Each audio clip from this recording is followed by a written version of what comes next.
I have really good news. You see how this is still fully enclosed as packaged?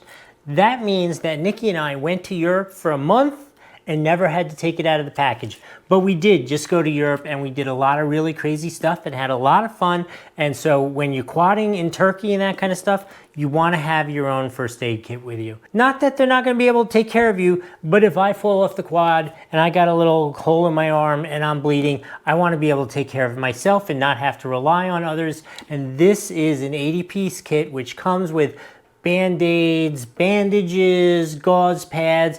It comes with both Neosporin, bacitracin, oh, and it even comes with a little Tylenol. Basically, if you bang yourself up, it's all in this kit, and hopefully you don't need it. It's great to have around the house if you have kids. If you have kids, you're gonna need a little bigger one than this. I mean, I was always with the Band-Aids and the bacitracin and that kind of stuff with the kids. But this is my personal travel tip to you.